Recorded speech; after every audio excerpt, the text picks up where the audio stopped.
That's why WHO's members say Not only Dr. Anthony Fauci, you're attacking Our science. focus on safety.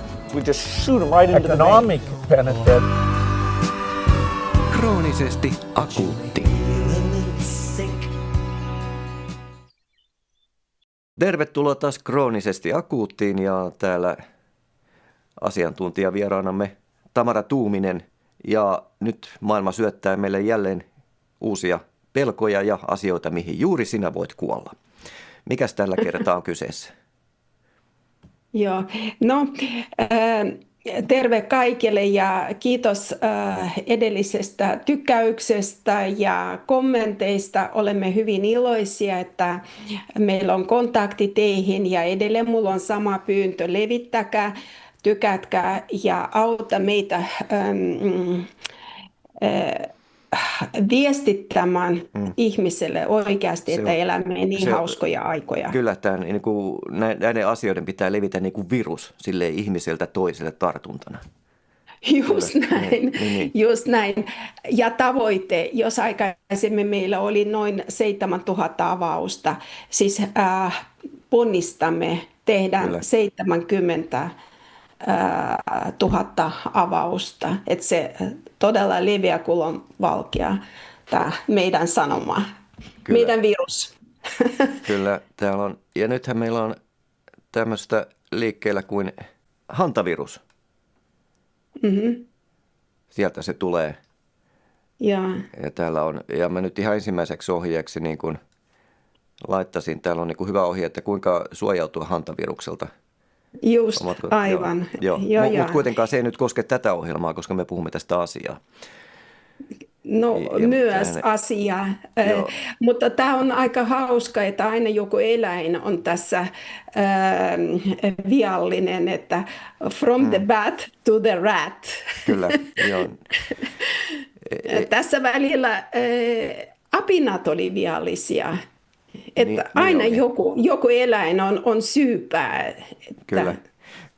Mutta siis se pointti, mikä tässä niin kuin englanniksi sanotaan right off the bat, niin täytyy sanoa, että siis tämä on, no en tarkkaan tiedä, mutta tämä on ihan selvästi psyopia. Se näkyy justiin, tai ehkä siellä niin kuin jotain varmaan tapahtuu, mutta se mikä on ollut niin kuin positiivista huomata nyt se, että ihmiset on niin kuin, etenkin X:ssä, niin siis kaikki se on ihan pelkkää röhönnaurua sieltä, mitä ihmiset esimerkiksi on katsonut. Katsotaan sen ensimmäiseksi tästä hantaviruksesta, niin tässä on ihan eilen taisi olla Tedros Ghebreyesusen, eli WHO:n johtaja, mikä se tyyppi nyt oikeastaan siellä onkaan. Mutta se mikä on ollut hienoa huomata se, että niin kun nämä, kunhan tiedottaa hantaviruksesta, niin nämä on täysin siis niin kuin röhönaurua ja sitten laitetaan, niin kuin, että te joudutte kohta linnaan, I don't give a fuck ja muuta. Että siis World Hoax Organization, eli siis maailmanlaajuisesti ainakin X:ssä, niin, ja kyllä mä otan muissakin somessa, niin kaikki on ihan täysin selvillä siitä, että mikä tämä kusetus oikeasti on. Ja sanoisin, että niin kuin mun mielestä se on se hyvä puoli, että miten tässä nyt tapahtuu, on se, että ihmiset kiinnittää taas huomioon siihen, että minkälainen kusetus tuo korona oli. Kyllä. Ne sulla on tässä niin kuin ihan sulla on taustatietoja tuossa, että ei otetaan nähtäisiin tehneet kyselyjä viranomaisille, mikä on tietysti hyvä niitä pommittaa, mutta niin kuin tästäkin minusta kyllä niillä pitäisi olla kyllä faktatietoa ja nimenomaan tieteellistä tietoa. Ja jos Suomessa nyt valmistellaan ensinnäkin uusi tartuntatautilaki, jossa meitä kaikkia pakotetaan, että meidän on pakko ottaa piikit, niistä ei voi kieltäytyä tai sitten joutuu vankilaan, missä ihan varmasti sitten joutuu. Ei se ole semmoinen paikka, missä annetaan ilmaiseksi ruokaa. Joo, mutta meidän vankilasysteemi on kanssa niin kuin täynnä, että eihän me tässä mahuta sinne vankilaan. Että ne on. Mutta ei siellä pidetään pitkään, siellä annetaan sitä piikkiä vankilassa. Se on se viimeinen paikka, mistä sitten sitä piikkiä saa ja sieltä sitten potkitaan aika pian. Jos pitää potkia takaisin. Joo, no, mutta myöskin tämä hantavirus tämä infektio nyt etenee, että Suomessa säädetään, että se on yleisvaarallinen tartuntatauti. Ei ole mitään järkeä. Mä haluan palata siihen, miten se tarttui ihmisestä toisen, että mä oon tehnyt itse jonkun verran sitä tutkimusta, mutta käydään läpi sitä kirjettä, joka me lääkärit lähettimme viranomaisille. Jos sä voisit, Sami, nostaa se. Joo. Ja mä selitän, siinä on 5 kohtaa, mitä meitä kovasti kiinnostaa. Odotas, onko se tämä Hondius vai Joo, Yes. kyllä. Okay. Selkeä. Niin kuin tässä nähdään, että tämä kirja on lähtenyt EMAlle, Fimealle ja THL:lle. Ja pyydämme sitten viranomaiset kommentoimaan. Meillä on tässä 5 kysymystä, jos pikkasen scrollat alas. Tässä me selitämme, että kyllä olemme tietoisia hantaviruksesta ja minä esimerkiksi olen saanut koulutusta Helsingin yliopistolta. Olin antivaheriryhmässä ja antivaheri on maailman tunnetuimpia Puumala-virus tutkijoita ja hänellä oli iso ryhmä ja mä olin mukana ja tein myöskin tutkimusta hänen johdollaan. Mikä on Puumala-virus? Onko se, eikö tämähän ole siis tämä hantavirus on jonkunlainen niin kuin myyräkuume tai muuta, jos katsojille vähän, että kun tietäisivät. No Puumala-virus kuuluu tähän hantavirusryhmään. Hantaviridae, se on perhe. Siihen kuuluu erilaisia viruksia, esimerkiksi Amerikan eli New World viruksia. Siihen kuuluu Andes-virus ja Sin Nombre-virus ilman nimeä, sellaisia viruksia. Ja sitten Aasiassa on muunlaisia viruksia, jotka aiheuttavat enemmän vuotokuumetta. Suomessa on Puumala-virus, se on sukulainen näille viruksille. Okay. Ja se saa sitten nimi siitä paikasta, mistä se oli ensimmäinen kerta eristetty, löydetty, eli Puumala-paikasta. Sen takia se nimi on Puumala, eli se aiheuttaa myyräkuume, niin kuin tiedämme, ja Suomessa melkein jokainen lääkäri tuntee tätä tautia, ja käytännössä siihen tautiin on erittäin vaikea kuolla, että se aiheuttaa kuumetta, se voi nostaa verenpainetta väliaikaisesti, se voi väliaikaisesti heikentää munuaisten toimintaa. No pahimmassa tapauksessa ihmiset voi joutua sitten dialyysihoitoon, eli autetaan munuaisia silloin, kun ne eivät toimi, mutta sitten kun ne alkaa toimimaan, ihmiset sitten pääsevät pois sairaalasta. Se tauti jättää pitkäaikainen, no voi sanoa elinikäinen immuniteetti, ja käytännössä se ei ole tappava ja erittäin vaikeat tapaukset, ne on hyvin harvinaisia. Ja hoito on oiremukainen. Silloin kun munuaiset ei toimi, silloin autetaan ja käytännössä seurataan ja annetaan tämmöisiä ehkä tulehduskipulääkeitä näille, jotka tarvitsevat. Tämä Andes-virus, se aiheuttaa enemmän tämmöistä keuhkokuumetta, mutta se täytyy muistaa se, että ne olosuhteet siellä, missä tämmöisiä infektioita tapahtuu, useimmiten ne on tämmöisiä köyhiä alueita, että ihmiset elää huonoissa taloissa tai voi olla niille edes ole taloja, missä on paljon näitä jyrsijöitä ja ne jättää sitten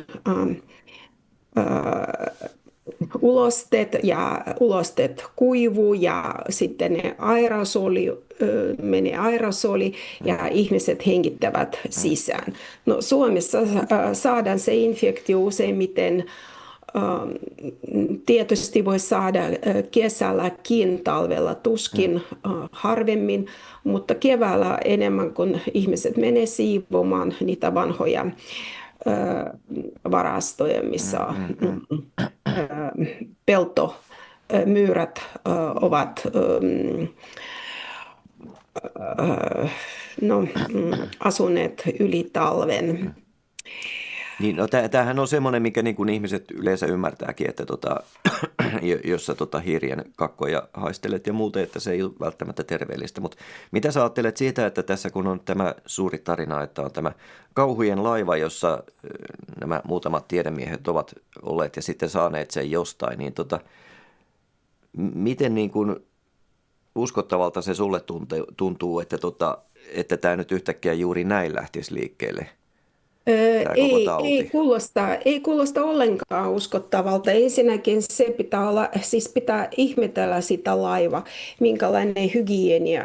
Mä en usko, että joku risteilijä, loistoristeilijä, jossa on matkustaja ja kyllä siellä kuitenkin siivotaan.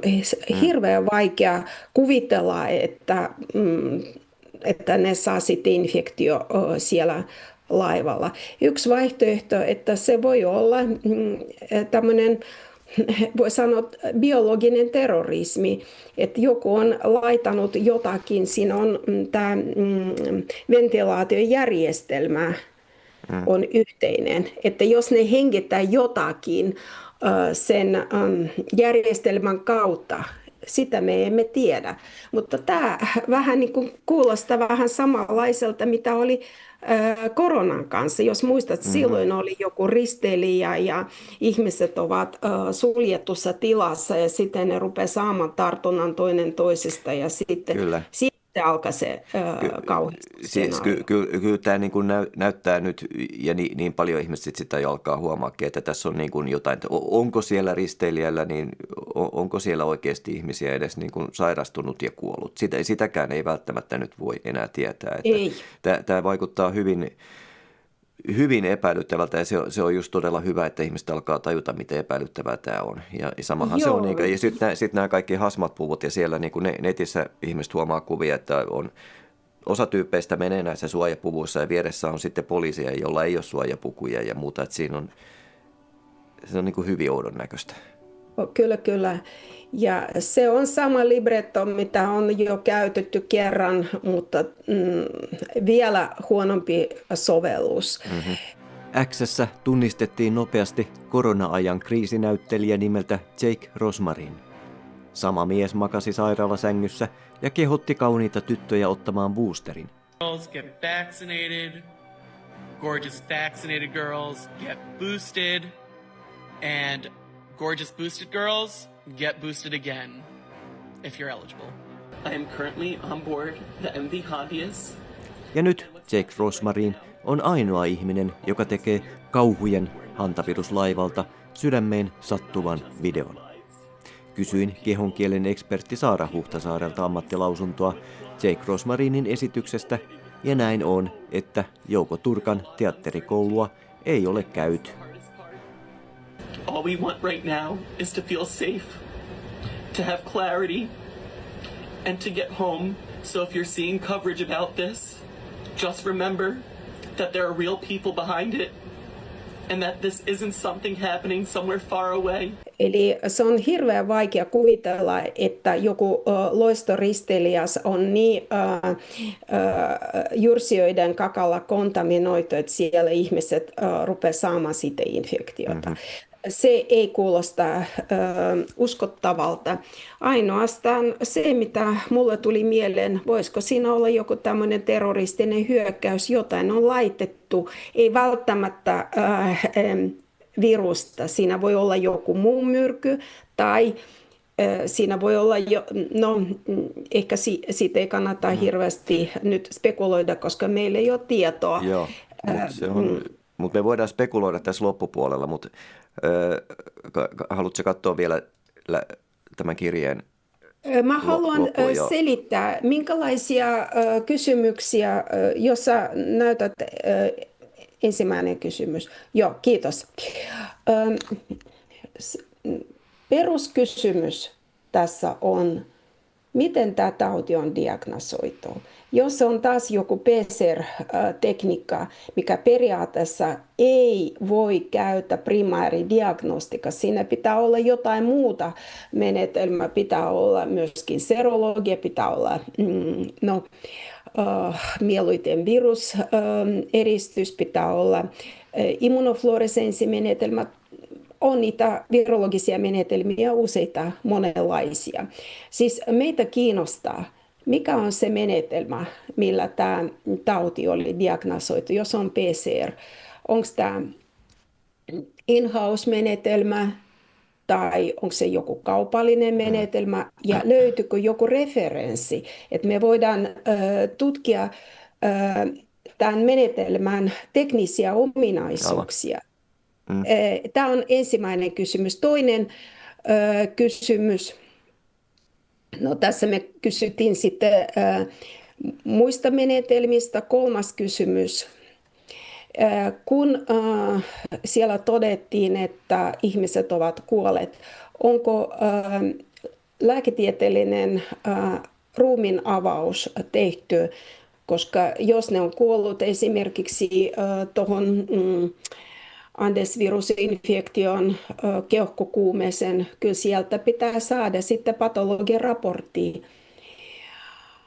Neljäs kysymys on,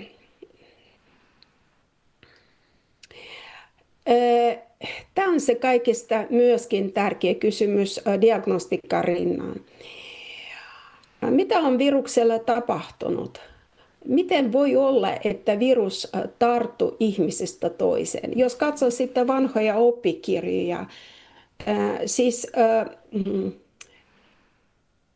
virus tarttuu jyrsijöiden ulosteista, hengitetyistä ulosteista sisään.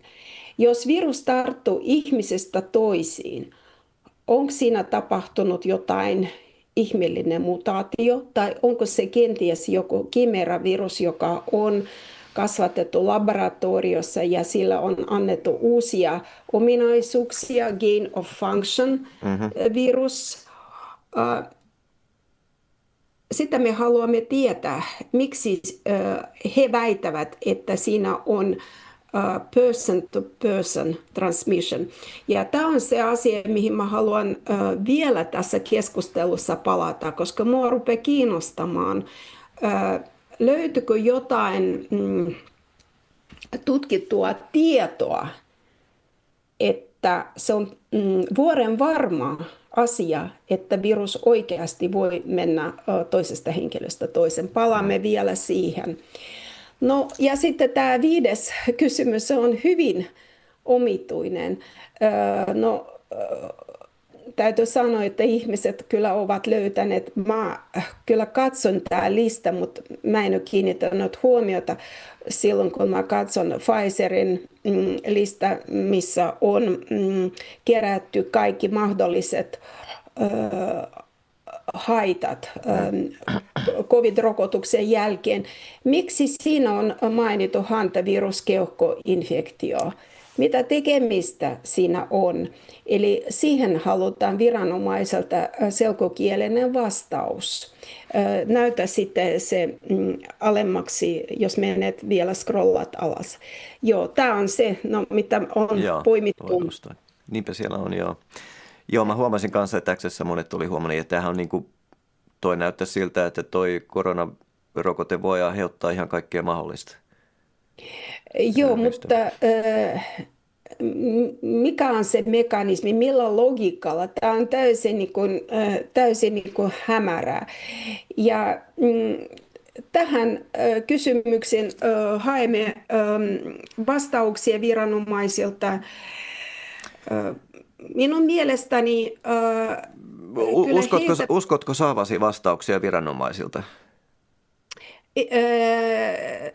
Mä en usko, että minä tulen saamaan semmoisia vastauksia, joita minua tyydyttää, mutta ainakin katson, että mulla on oikeus kysyä tieteellisiä kysymyksiä niille, joilla kuuluu viran puolesta osata ja tietää. Ja jos niillä ei ole vastauksesta, tämä vielä vahvistaa mun olettamusta, tämä on ihan keksitty juttu. Siis kyllähän nyt niin kuin, mun mielestä me ollaan nyt semmoisessa vaiheessa, että jokaisen, jolla on niin kuin enemmän kuin 2 aivosolua, niin täytyy tajuta sitä, että tässä niin kuin huijataan. Siis on aika lailla selvää, että koronavirus on laitettu liikkeelle jostain ja me tiedetään hyvin, että mitä tuo rokote on, mutta tuo on kyllä kieltämättä, että onko sulla niin kuin immunologiasta ja rokotteista ymmärtävänä ihmisenä, niin pystytkö sä niin kuin näkemään, että miten joku rokote ihan toiseen tautiin voisi aiheuttaa ihmisessä jollain lailla ihan toisen taudin? Joo, no mä sanon näin, mitä mulla tuli mieleen, miten niitä voi yhdistää. No ensinnäkin se, että se voi olla kontaminoitu, että me tiedämme, että ne ampulit, ne sisältävät kaikenlaisia ei-deklaroituja, non-declared materiaalia. Ne sisältävät muun muassa raskaita metalleja, se oli julkaistu. Ne sisältävät plasmideja, eli tämmöisiä rengasmaisia DNA-pätkiä, jotka voi koodata vaikka Escherichia colin tiettyjä proteiineja, ja siinä on myöskin löydetty SV40 viruksen genomi. Ihan hyvin siinä voi kytkeä myöskin jonkun hantavirusgenomin pätkää samalla tekniikalla. Eli ainoa, se, että he sanovat noissa, että voi aiheuttaa tätä, niin ainoa tapa, millä niin voisi käydä, että todellakin tämä koronarokote vahingossa aiheuttaisi jotain muuta, on se, että sinne on todella siihen rokotteeseen tarkoituksellisesti laitettu jotain, että se aiheuttaisi sen. No ei siinä ole mitään muuta loogista selitystä. Että siinä on kyllä jonkunlainen tämmöinen genomin pätkä, ja jos tämä genominen informaatio monistuu ihmisillä, ja jos tehdään PCR ja etsitään nimenomaan se sekvenssi, se tulee positiiviseksi. Ymmärrätkö? Joo, niin sillä saataisiin halutessa niin kuin taas aikaan hantaviruspandemiaa, että sitä nyt taas löytyy sitten, jos ihmiset suostuvat menemään testeihin. Että ne on istuttanut ihmisten sisään, että ihmisten keho valmistaa joku, sanotaan nukleokapsidiproteiinin pätkä. Samalla tavalla kuin S-proteiini. Okei? Ja jos sä teet PCR ja etsit S-proteiini. S-proteiini on siis se piikkiproteiini, mistä puhutaan. Spike-protein koronaan. Sä löydät, mutta kun sä et ole etsinyt hantaviruksen proteiinia, sä et ole tehnyt siihen sopiva PCR. Mutta jos on elimistö, joka on valmiiksi valmistanut joku hantaviruksen proteiini, kun sä teet siihen spesifinen PCR, kyllä sä sitten löydät. Niin. Kato nyt että tavallaan jos nyt on rokotettu iso osa väestöä ja sitten siellä saadaan väestöön niin kuin sisään, että nyt on vähän jokaisella pikkusen hantavirusta. Ja sitten jos ruvetaan PCR-testeillä etsimään hantavirusta ihmisiltä, niin sitähän löytyy kaikilta ja sitten meillä on taas pandemia. Niin. Ymmärrätkö mä oikein? Sä ymmärsit ihan oikein, koska no ensinnäkin se... Mielenkiintoista on myös se, että hanta tarkoittaa hebrean slangi-ilmaisussa hölynpölyä, täyttä paskaa, liioittelua tai valhetta. Skämmiä, huijausta.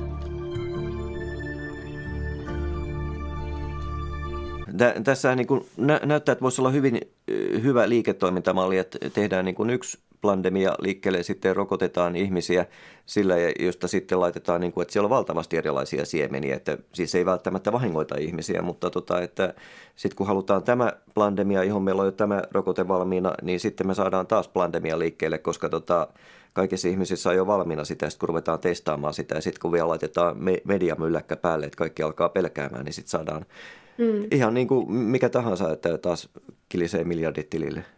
Näin nyt ihan kansanomaisesti ajattelee, että tämä olisi ihan... Se voi olla, että tämä on suunniteltu jo valmiiksi, koska nyt niin kuin Nicholas Hulcher on kirjoittanut 13 eri rokotetta valmistellaan. Ja Modernalla on yhteistyö korealaisen yrityksen kanssa.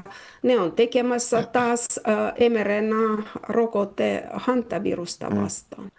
The U.S. Army and the vaccine cartel have already developed or are developing 13 hantavirus vaccines and gene therapies. 13 of them. And the U.S. Army version is a DNA injection. It's a literal gene therapy, uses a DNA plasmid through a so-called needle-free injector. And they recently completed a clinical trial on it, and 98% of the participants had an adverse event. And the strain of that DNA injection is the Andes strain, the same strain coming from the cruise ship. There's 12 other vaccines. Moderna's developing an mRNA shot for hantavirus with Korea. Canada's developing an mRNA injection for it. China. And again, all of this was pretty recent. So it's almost as if they know that something was planned in the pipeline in the near future. Ja patentti on olemassa. Eli tämä ei tullut ihan tyhjästä taivasta. Joo. Tämä on myöskin suunniteltu ja valmisteltu pitkään. Kyllä. Katsotaan tähän väliin pieni video, mitä mä leikkasin tuossa, mitä nyt on sanottu tästä tuolla Yhdysvalloissa. Että se mikä tässä edelläkin tuosta, että mikä on positiivista, niin ihmiset ei todellakaan missään enää ota vakavasti. Ootas hetki.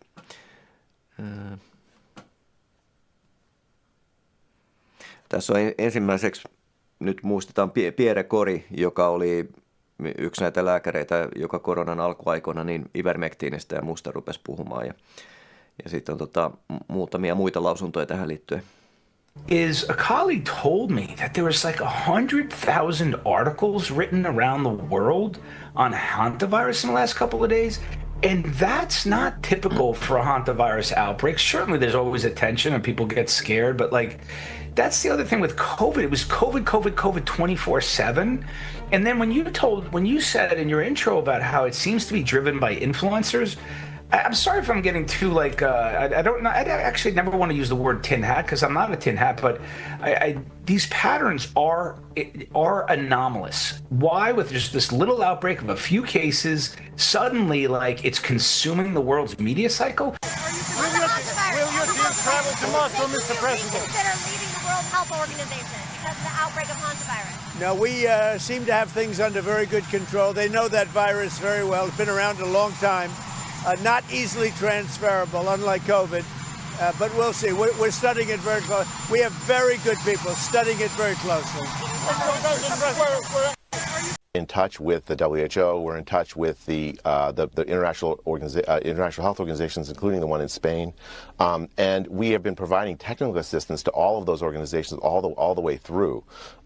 This is not COVID, Jake, and we don't want to treat it like COVID. We don't want to cause a public panic over this. We want to treat it with the hantavirus protocols we're successful in containing outbreaks in the past. We've been communicating the last week as the press attention has picked up more with the public as is appropriate given the nature of this disease. The key message I want to send to your audience is that this is not COVID. This is not going to lead to the kind of outbreak, and I was pleased to hear your the opening segment where you emphasize that, because we shouldn't be panicking when the evidence doesn't warrant it.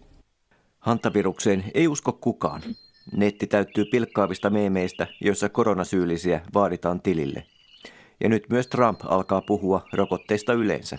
I believe in vaccines, but I think we were up to 88 vaccines, and I really feel that vaccines, if they were given in smaller quantities, they want to cut some out, and that's good too, and I agree with that. 82 is too many. If you look at Denmark and other countries, you have 12, 14, I think 17, and we have 82. but I look at these beautiful little babies and they get a vat, I mean, so like a big glass of stuff pumped into their bodies. And I think it's a very negative thing to do.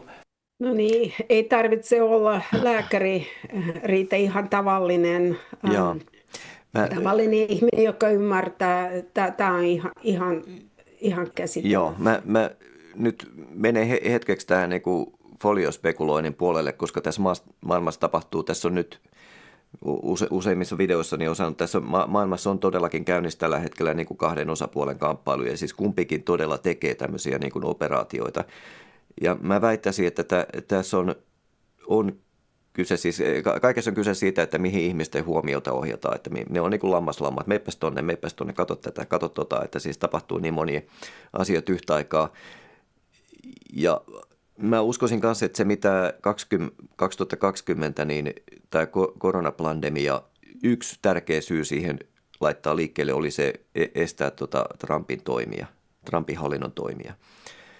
Ja niin kuin yrittää kaataa sitä häiritä. Ja mä veikkaan, että yksi mahdollinen syy tässä saattaa olla se, että tässä on niin kuin samanlainen yritys luoda kohinaa. Että siis toi, että on mediassa lähtenyt niin paljon, suomalaisessakin mediassa niin valtavasti, niin kyllä tässä niin kuin jonkunlainen operaatio on taustalla.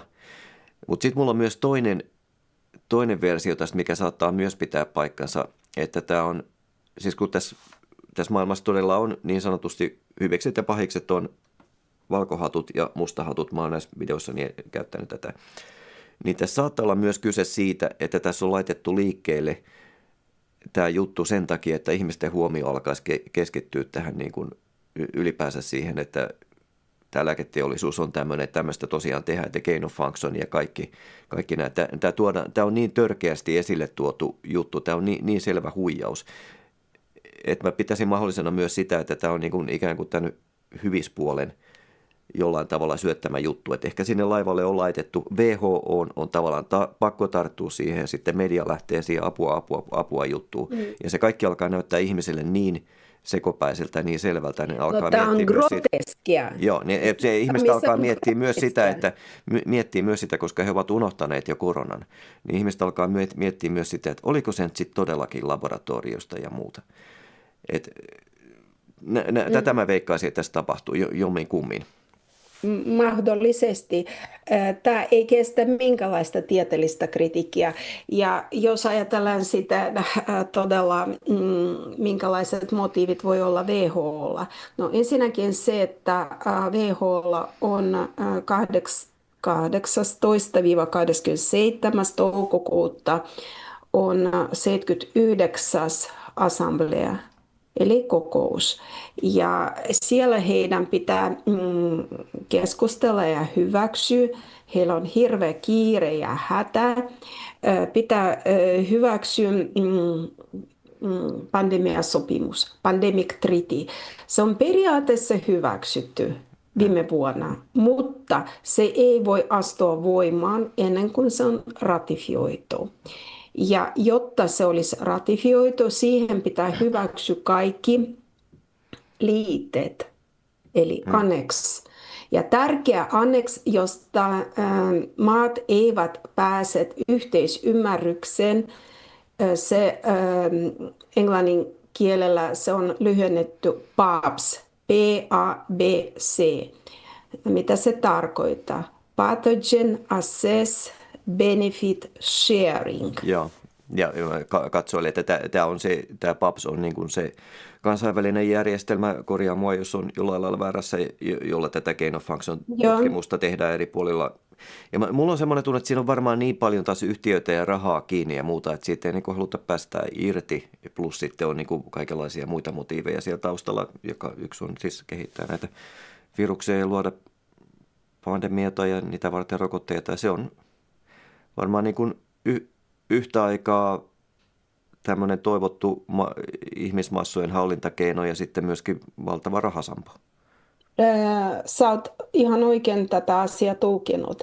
Ja tämä on äärimmäisen vaarallinen asia, koska kuka tahansa voi etsiä jotain vaarallisia sekvenssiä tai niitä kehittää ja sitten trokata ja hankkia lisää rahaa.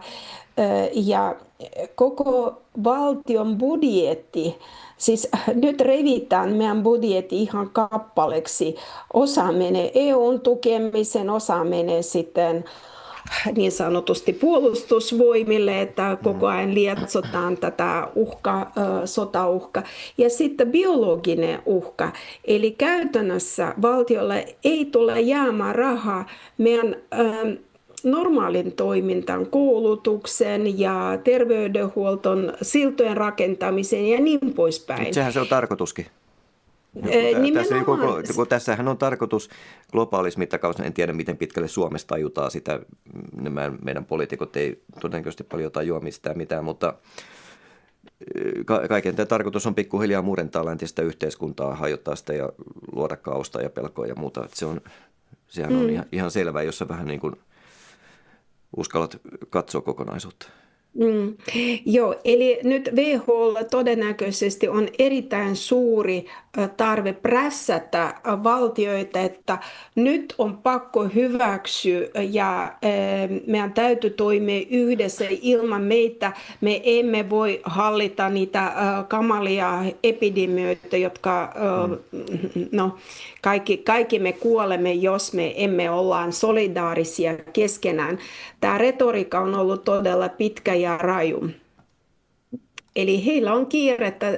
Ja sitten toinen asia, ne haluaa saada USA ja Argentiina takaisin WHO:lle. Joo, se ei kyllä, niin kuin tuossa Trump jo ilmaskin, se ei onnistu enää millään, mutta tietysti ja sitten ne yrittää niin kuin ylläpitää sitten semmoista henkeä ihmisille, siis pitää yllä sitä pelkoa, että se on heidän niin kuin elinehtonsa, että se on, ja kuinka paljon siinä on varmaan semmoiset tekijät kiinni, että he tietysti pelkää jäävänsä kiinni, heidän on pakko pitää tätä systeemiä pyörimässä, että he pelkää varmaan ihan henkilökohtaisesti Tedros Ghebreyesus ja kaikki nämä rikolliset, missä tässä hommassa on olleet kiinni. Ne pelkää sitä, että ihmiset joka puolella herää, että se heidän mökkinsä romahtaa, jolloin heillä ei ole mitään mihin paeta. Ne luulee, että se on ihan paljon niin kuin sekin. Mutta mä haluan vielä käydä läpi tämä transmission kysymys. Mä haluan, että ihmiset ymmärtävät se, mitä kerrotaan. Joo, eli että se mahdollisesti voi tarttua ihmisestä toiseen. Joo, eli siinä ei ole oikeasti vuorenvarmaa tietoa, ei ole tieteellistä perustaa. Jos mennään tähän kirjoitukseen, joka tulee kohta sitten Pelastetaan Suomen lapset sivulle, että mä oon käynyt tieteellisiä julkaisuja läpi. Jos sä pikkasen suurennat, että mä näin ruudusta. No, sen mä voin sanoa, että muistan, että olen opiskellut, että mikä on tartuntareitti. Ihmiset saa tartunnan jyrsijöiden ulosteista. No, kun olen lukenut Robert Malonen blogi tästä aiheesta, siinä oli tämmöinen lause, että harvinaisessa tapauksessa tauti voi saada hyvin läheisessä, melkein intiimikontaktissa ihmisestä toisen tai sitten veripreparaatien kautta tai jos ihmisten luonnollisia nesteitä tavallaan, jossa, en tiedä, serumi, ehkä, sperma, mitä ne tarkoittaa. No sitten mä olin kiinnostunut nähdä, minkälaiset tieteelliset artikkelit tästä aiheesta on olemassa, miten tämä satunnainen, harvinainen transmissio ihmisestä toiseen, missä se on kuvattu. Ja mä oon pyytänyt ChatGPT, joka on niin kuin esitä sitä virallista linjaa. Etsi mulle semmoisia artikkeleita, jossa tämä aihe on kuvattu ja tutkittu. Jos sä menet alas,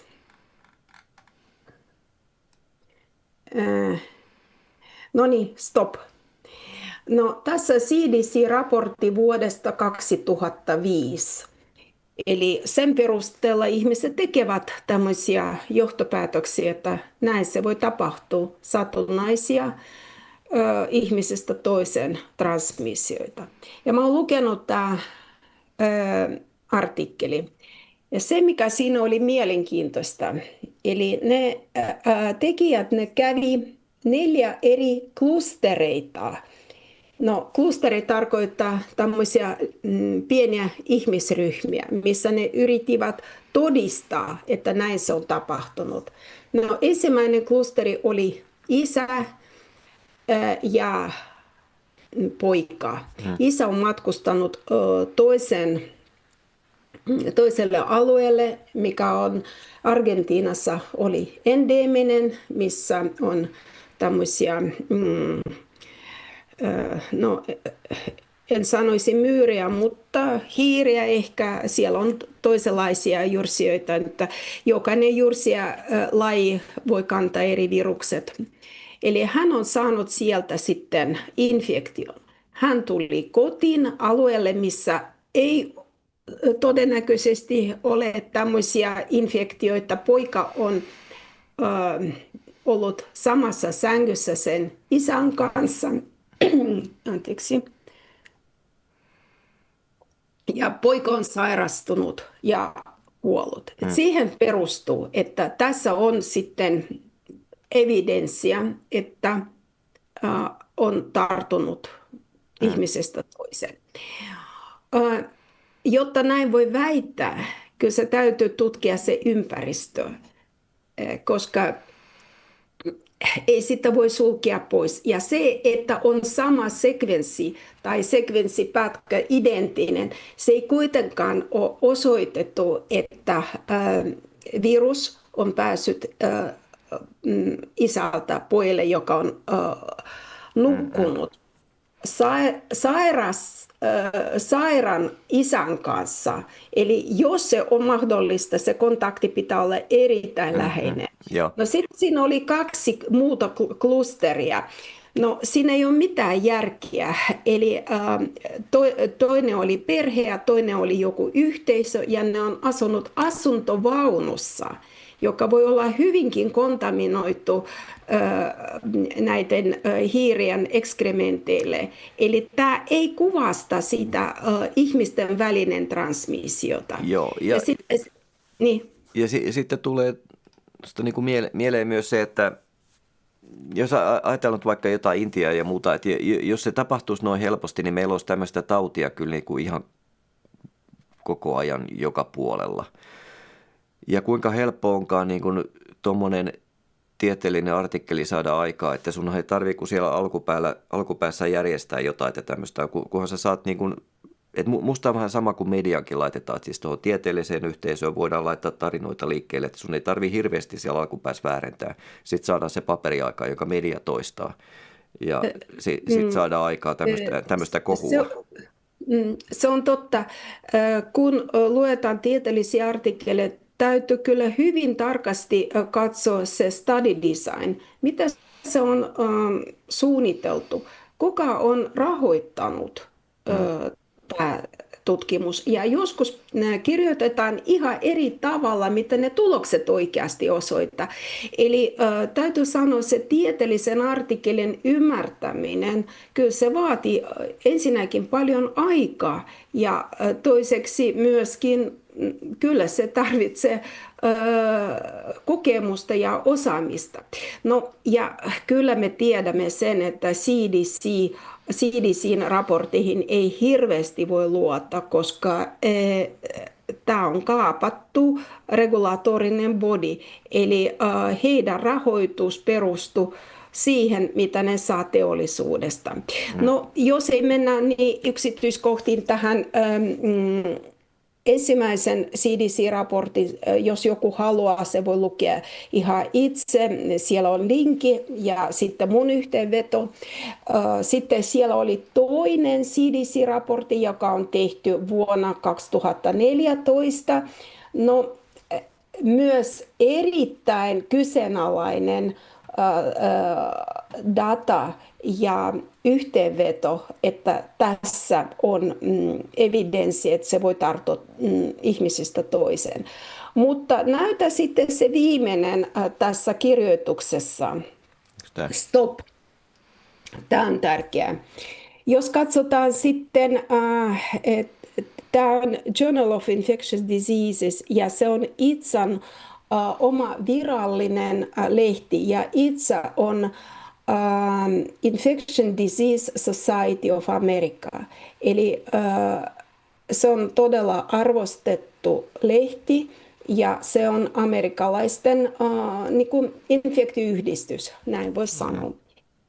Ja jos se voi tietysti suurentaa, jokainen voi lukea, mutta jos katsotaan sitten suomennos heidän conclusion, stop. Joo, tämä just. Ja tässä on sitten se johtopäätös, mihin tutkijat ovat tulleet, kun ne on tutkineet 12 eri julkaisua, joka tutki sitä human-to-human transmission. Ja tässä on sanottu käytettävissä olevat todisteet eivät tue väiteitä, jonka mukaan Andes-virus tarttuisi ihmisistä toisen. Terveydenhuollon suositusten laatimiseksi tarvitaan hyvin suunniteltuja kohorti- ja tapausverrokkitutkimuksia, joissa otetaan huomioon samanaikainen altistuminen jyrsijöille. Tämä on mun mielestä kiven hakattu väite. Ei ole olemassa todisteita. Ja mä voin sanoa myöskin sen, että mä oon Moskovan yliopistossa opiskellut epidemiologiaa. Mä oon siellä sitten valmistunut, mulla on todistus siitä, että mä oon epidemiologi. Ja mun epidemiologin osaaminen ei ole molekyyliepidemiologia. Mä en ole tehnyt niitä mallinnuksia tietokoneelle, vaan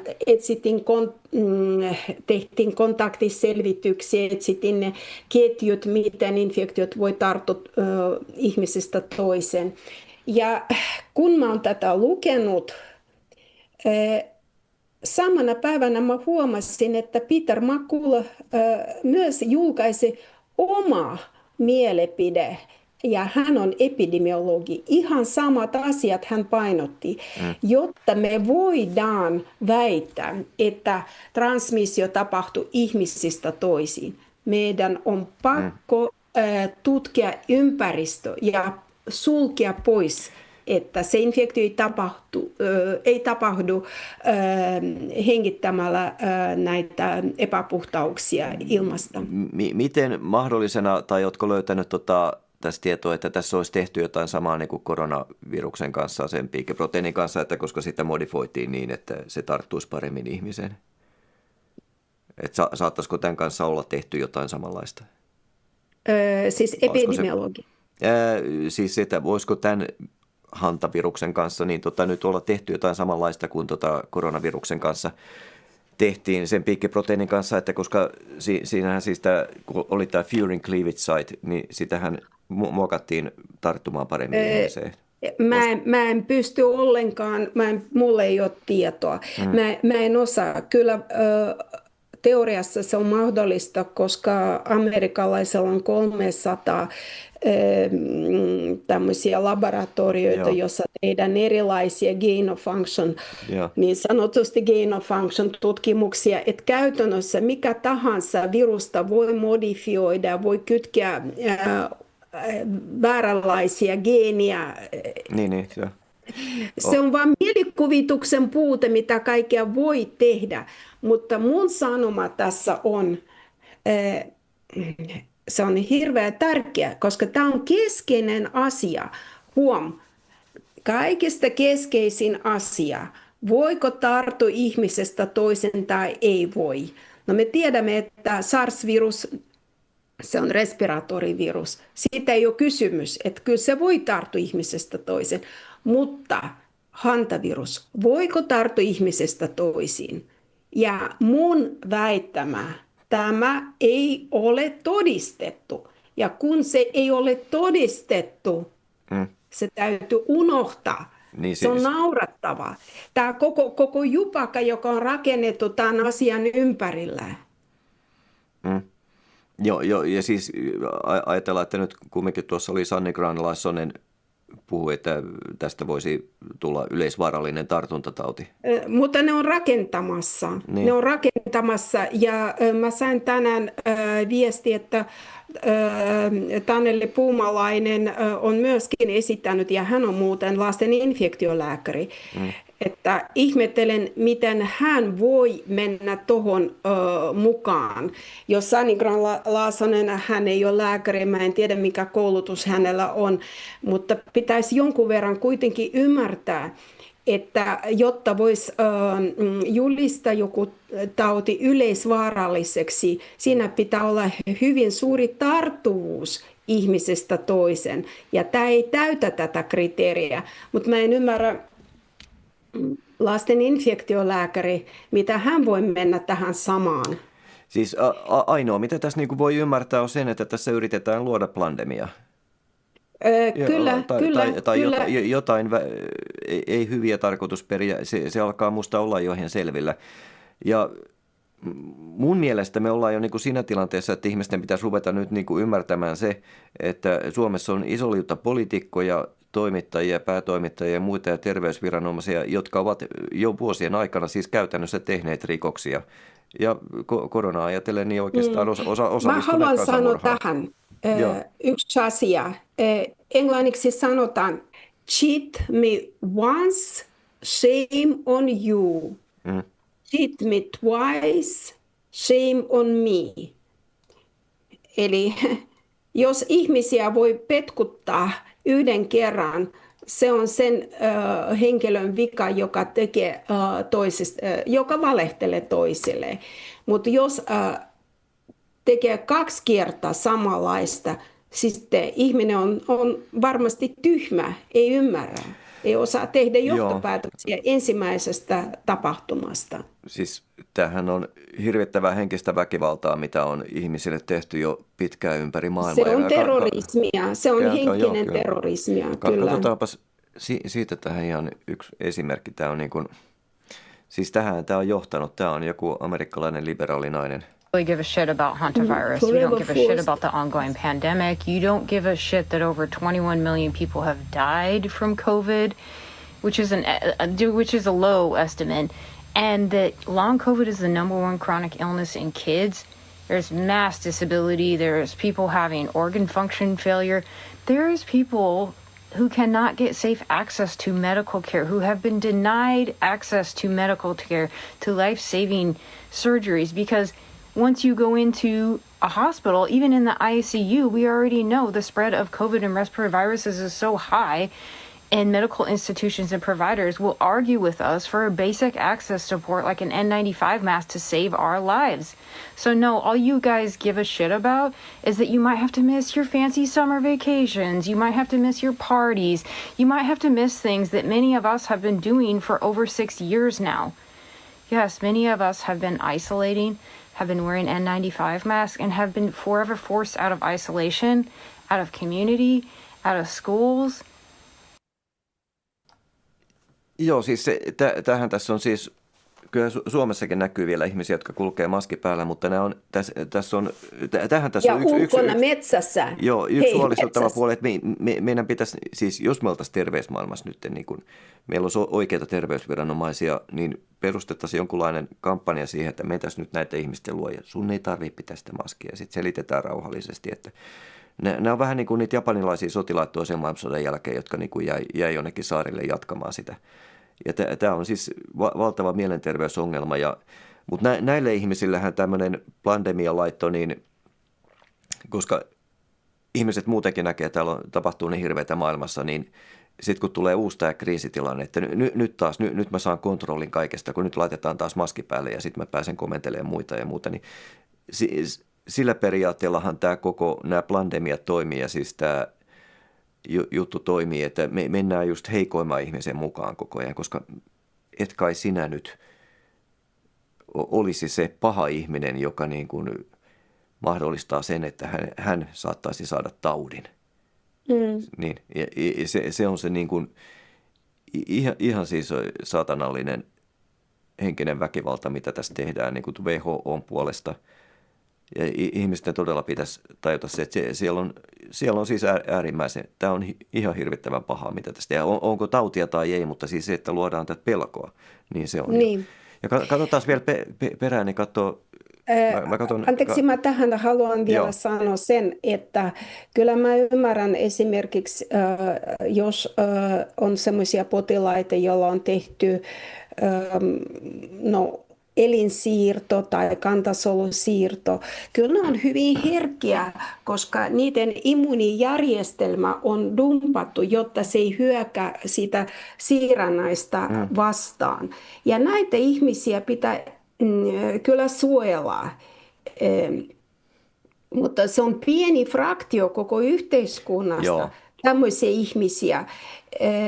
Mutta se, mitä pitäisi periaatteessa kaikille meille selittää, vahvistakaa oma immuunijärjestelmä ihan normaalilla keinolla.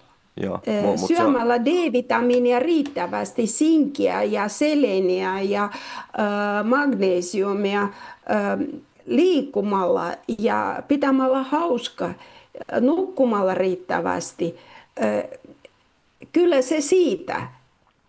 Tämä on ainoa, mitä ihmisille pitäisi kyllä muistuttaa. Meillä on evoluutiossa kehittynyt hyvä immuunijärjestelmä. Mutta tässä jos pyöritään näitä tuossa Iltalehden lööppiarkistoa, niin näistä 70% näistä on niin kun just tätä, että luodaan tämmöistä, että eläminen on vaarallista, sä voit sairastua tähän ja tähän ja tähän. Niin siis tämä on tämä iso peli, mitä tässä siis nämä pandemiat ja kaikki liittyy tähän, että pyritään pitää ihmiset koko ajan sellaisessa pienessä pelkotilassa. Ja siksi mä väitän, että tämä on kaikki globaalia psykologista sodankäyntiä, siis tämäkin. Mä ihan siis varmasti väitän tätä. Liittyen tähän koko ajan, että miten media toimii ja muuta, ja siis kaikki tuo pelottelu ja muuta. Siis reaalimaailmassa, niin jos ajatellaan niin kuin koko tätä koronan alkua, että jos ei olisi ollut median tätä tämän tyyppistä silloin, mitä koronasta oli, niin ei yhteiskunta, ihmiset olisi edes huomannut sitä. Että on ihan normaalia maailmassa, että on joku tauti, joskus sairaalassa joku kuolee siihen tautiin ja joskus jonkun mummo kuolee ja muuta. Se kuuluu tähän elämään, mutta sitten kun se korotetaan tällä tavalla, niin sitten saadaan ihmiset semmoiset putkiaivosiksi ja sitten ne ei näe niinku muita asioita, mitä heille tehdään. Se on tässä se näiden pointti. Mutta toisaalta meidän täytyy ajatella, että tämä on ihan hyvä, että meille tulee tämä hantavirus. Se osoittaa, kuinka absurdissa maailmassa elämme. Ja jos nyt ihmiset eivät herää, no mitä heille sitten voi tehdä? Ne ei ilmeisesti herää mistään. Ei, kyllä ne siis on nyt, jos se näkee tuolla niin kuin somea, kun katsoo ja muuta, ja mitä puhutaan podcasteissa ja muuta, niin kyllä porukka on ihan globaalisti hereillä. Suomessa ei niin paljon, mutta sekin, jos puhutaan tuosta auktoriteettiuskoisuudesta, niin loppujen lopuksi ihmisethän ei ole auktoriteettiuskoisuja, vaan ne on lauma. Ne katsoo sitä, että mitä kaikki muut tekee. Ja se on se hyvä juttu nyt tästä, että siksi mä luulen, että tämä saattaa tosiaan olla niiden NS-valkohattujen tekemä pelleilyoperaatioita, jos niinku heiluteltaisiin tarpeeksi suuri määrä ihmisiä herää siihen, että tämmöistä todella tehdään. niin sitten ne viimeisetkin, jotka vielä pitää maskia, ne rupeaa katsoa, että ai, no, nyt sitten ne ehkä noi muutkaan ei enää pidä maskia, niin sitten nekin alkaa heräämään. Mm-hmm. Ja siis mä edelleen katsojille muistutan, että tämä on niin kuin laajemmassa kokonaisuudessa, mitä tässä maailmassa nyt todella tapahtuu, niin täällä todella tässä vaiheessa oikeastaan ihan kaikki on jonkunlaista teatteria. Että tässä on iso teatterilava, missä on kaksi näyttelijäryhmää, on ne, jotka ajaa tätä Orwell-maailmaa tai pyrkii ottaa kontrollia, ja sitten ne jotka pyrkii purkamaan sen niiden toisten rakenteet, jota siis Trumpin hallinto johtaa.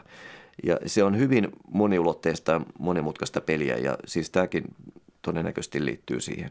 Et me ei voida siis nähdä ihan kaikkea, mitä siinä tapahtuu, mutta sillä asenteella kannattaa nyt niin kuin seurata tapahtumia. Ehkä se purku, mikä väärät neurologiset yhteydet ihmisellä on muodostunut aivoissa, kun on pitkäaikainen, on ollut tällainen mielen muokkausta. Ehkä se on vaan groteskin kautta, muut keinot eivät auta. Sen takia, kun katsoo sitä Hantaa, se on oikeasti, siinä ei ole mitään, ei pienentäkään järkeä. Joo. Se on niin groteskia, eli tämä on se keino, että todennäköisesti se voi lyödä niin kuin ihmisten päähän, että nyt herätys. Joo, siis se on tämmöisistä asioista, niin kun nämä on niin isoja ja monimutkaisia, niin niistä ei voi kertoa ihmiselle, niille pitää näyttää ja tuoda kognitiivinen dissonanssi. Ja ihan tässä liittyen myös tuohon, niin jos huomasit, se oli mitä Trump puhui, niin tuossa on, se oli 17 amerikkalaista. Sitten hän myös mainitsi, oliko, että jossain on 17 rokotetta. Denmark and other countries, you have 12, 14, I think 17. Niin, tämä toistuu ihan koko ajan. Tämä 17 tarkoittaa QAnon-operaation. Se on koodikieltä. He todella niin kuin kertoo sitä koko ajan, toistaa sitä. Se tarkoittaa sillä, että me olemme selvillä siitä, mitä tässä tapahtuu. He eivät voi kertoa suoraan tämmöisiä asioita, mutta sieltä tulee Valkoisen talon viestinnästä koko ajan tämmöistä koodikieltä, joka tarkoittaa, että me olemme hallinnassa. 17 Q on aakkosten 17 kirjain. Ja siis tämä on todellinen tämä salaliittoteoriana pidetty QAnon Q-operaatio. Ja he siis toistaa sitä. Sen tarkoitus on viestiä ihmisille, että hei, tämä tilanne on hallinnassa. Te ette nyt ymmärrä kaikkea, mitä tässä tapahtuu, mutta että todella tapahtuu. Joo, no hyvä, että jos loppujen lopuksi kaikki nauttivat sitä sirkuksesta ja pitävät hauskaa. Meillä on, Sami, sun kanssa kuitenkin aika paljon kerrottavaa, mitä me ollaan mietitty. Me halusimme puhua virusrokotteista, me halusimme puhua rokotteiden ja dementian yhteyksistä, mutta siirrämme ne aiheet myöhemmäksi. Kyllä nekin ansaitsee käsittelyä ja ihmisten pitäisi ymmärtää. Ja haluan sanoa ihmiselle, älkää menkö niihin tutkimuksiin ja älkää ottako niitä rokotuksia, koska teillä varmasti ei ole näytetty isoja tutkimuksia, missä on osoitettu, että ne on terveydelle kuitenkin haitallisia. Sitten tätä me voidaan käsitellä ensi kertaa tieteellisen materiaalin pohjalta. Ootko muuten nähnyt, 2014 oli tässä Gain of Function-konferenssista, missä oli Ralph Baric ja sitten oli toinen tiedemies. Ne puhuivat siitä, että miten tämä Ralph Baric ja ei ollut tässä, mutta he puhuivat siitä, että miten tämä piikkiproteiini löytyi. Ja he puhuvat siitä, että oliko se niin kuin eettisesti hyvä, että se löydettiin, kun se löydettiin Gain of Function tutkimuksessa, se toinen heistä sanoi, että jos tämmöinen löytyy, niin tämmöistä ei ikinä pidä käyttää viruksessa. Se oli 2014 ja he puhuvat juuri siitä samasta piikkiproteiinista, mikä sitten löytyy myöhemmin koronaviruksesta. Voidaan katsoa se tähän I have a question from the web for Dr. Dormitzer. In your opinion, are experiments of concern essential for the future development of intervention strategies against various pathogens? Right, so I guess that kind of gets to the heart of a lot of what we're talking about. And I think it depends on whether you're talking about short-term or long-term. We're not going to pick next year's flu vaccine on the basis of one of the experiments of greatest concern. On the other hand, certainly if one is making viruses intentionally for use in manufacturing, and if I knew that there was a certain genetic motif that correlated with high transmissibility, I would make sure I did not include that motif in that virus, just as today, if there is a virus that has a polybasic cleavage site in HA, which is associated with virulence, we make sure, in fact, we have a rule in our lab, we do not make flu viruses with that motif there. So there is utility in knowing what are the bad actors genetically that you really don't want in your virus. The other thing that we're doing increasingly, and it's not at the stage where this really drives decision-making, because there are a bunch of people who actually decide what strains to make. The WHO decides what to recommend, the FDA decides what to allow and approve in the US, and the manufacturers actually decide what to make, and we know we're going to have to negotiate with, with these other groups at the end. And increasingly, we are starting to figure out how can we take this stream of genetic data that's coming in increasing volumes and use those data to predict what we want to make. Can we look at those data and ask what's going to be antigenically different?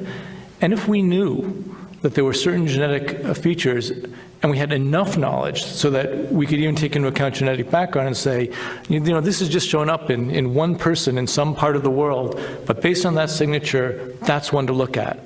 That would be of genuine utility if we could do that. And the question is, can we do that kind of science in a way that isn't creating more problems than it solves? But I do see potential utility. It's not today, except in these more limited and simpler genetic instances, but there is potential for use as long as the work can be done without inordinate risk. Bill, can I ask you? You wouldn't include the polybasic site, but, and I don't know this field well enough, so maybe someone else can answer about the genetics, but how was it that the polybasic site was at virulence determinant discovered in the first place?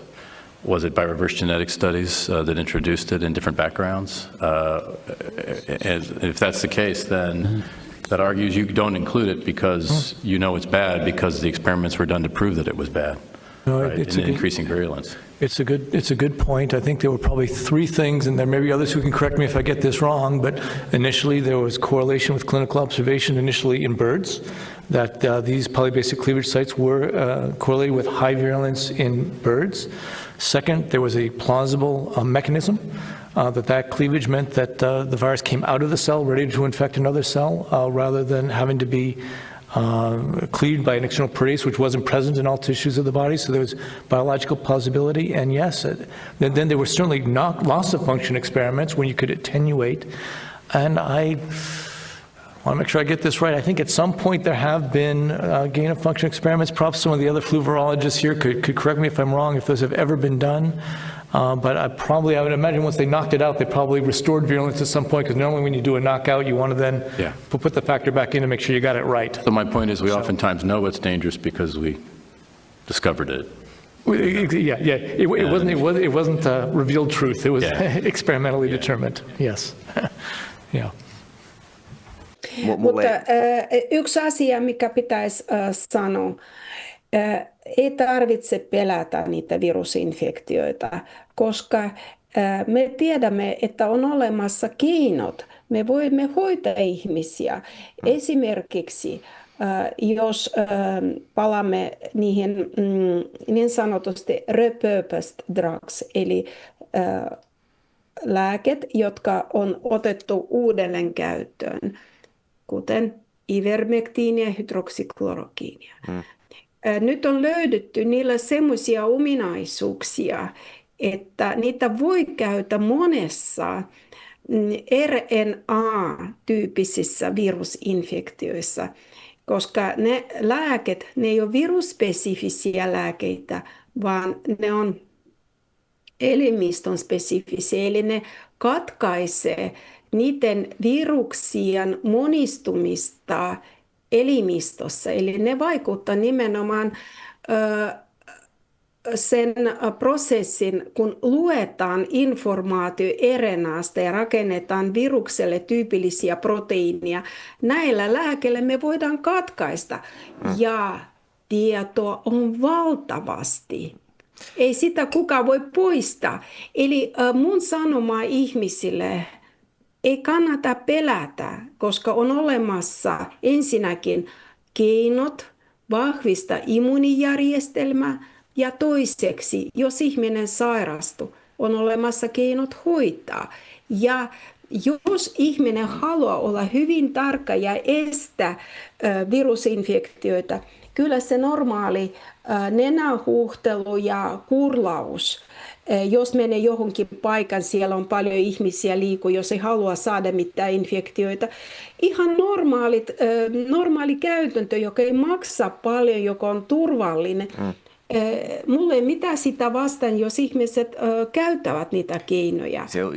Nämä on kaikki näitä tervejärkikeinoja, mitä koronapandemian alussa niin kiellettiin. Ja siis munkin YouTube-kanava katosi pari kertaa, kun mä puhuin ivermektiinistä. Mutta se tässä on just hyvä puoli, että nyt kun tulee tämä uusi feikkipandemia, niin ihmiset alkaa taas miettiä näitä. Että sitten se mä luulen, että tässä on se, mikä tässä on hyvä puoli, että ihmiset alkaa nyt todella katsoa, että mitä siellä koronassa oikeasti tapahtui ja uskoa sen, että se todella oli sellainen massiivinen kusetus kuin mitä se on oikeasti ollut. Mutta jatkamme varmaan nyt sitten taas uusilla mahdollisilla sairauden ja kuoleman aiheilla ja pelon aiheilla seuraavaa kertaa, että miten niitä ei tarvitse pelätä. Kiitos kaikille ja olkaa